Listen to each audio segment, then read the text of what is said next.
General James Edward Oglethorpe. Now, the architects for that monument were Daniel Chester French and Henry Bacon. They also did. I do. Can I get on board? Sure. Thank you. Hello.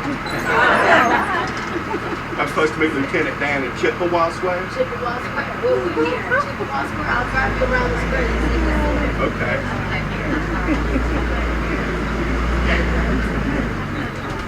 Sorry I don't have any chocolate. I ate them all. That's how you figure out what's in there. And that's what Tom Hanks portrayed me in that movie. Good job. That's what I hear. I never saw the movie.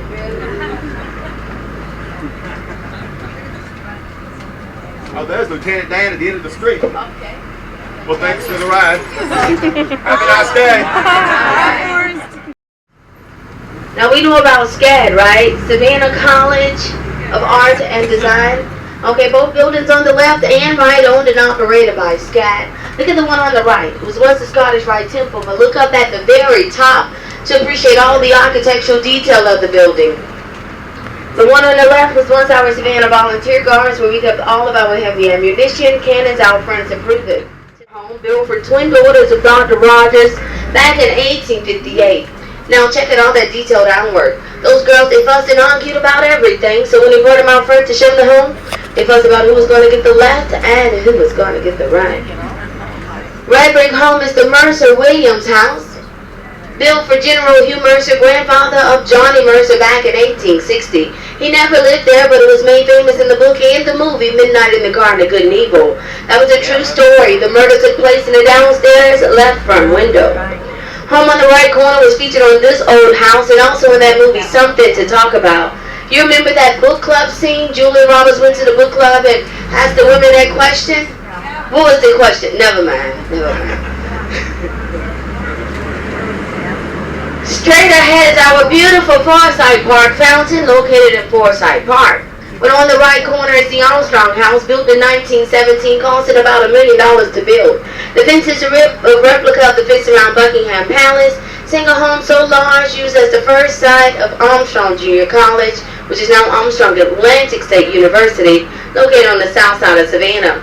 Now that home was also in the Midnight in the Garden of Good and Evil. It was the lawyer's law office, Sonny Siler, and that's the part where they walked that imaginary dog.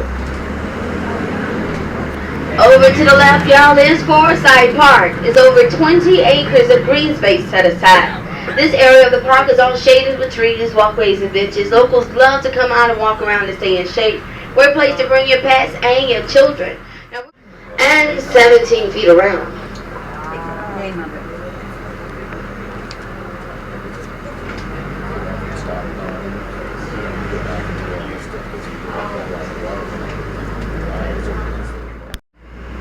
Home on the right corner used to belong to one of the first Jewish families that ever arrived here back in the 1700s, the Manus family.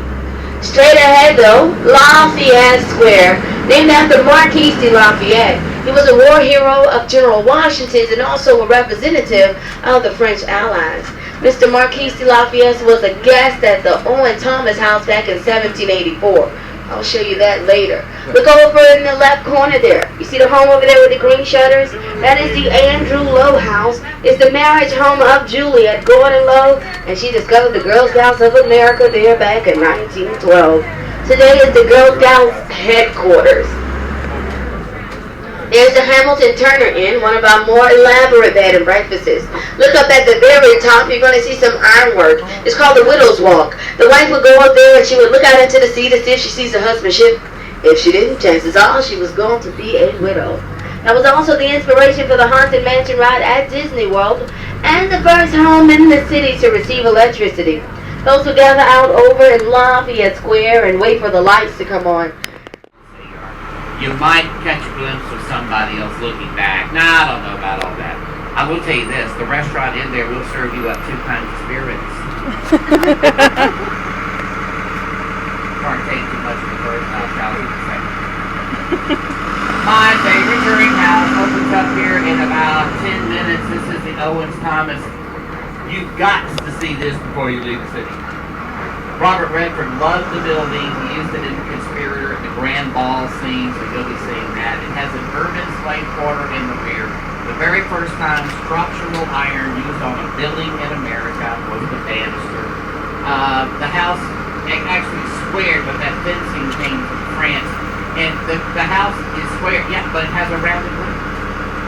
When you walk in that room, I bet the walls are rounded. It's optical illusion.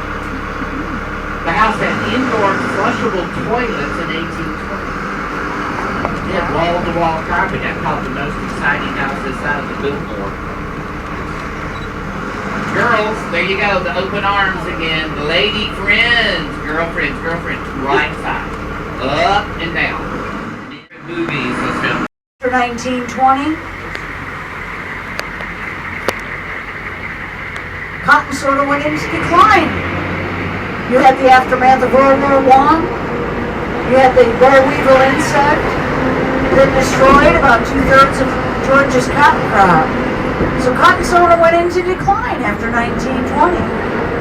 Now don't get me wrong, we still produce cotton here in central Georgia.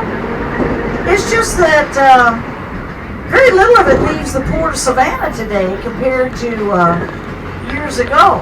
Most of our Georgia cotton is used domestically by companies you've probably heard of, like L.L. Bean and Land's End. They use our Georgia cotton, and that's a good thing.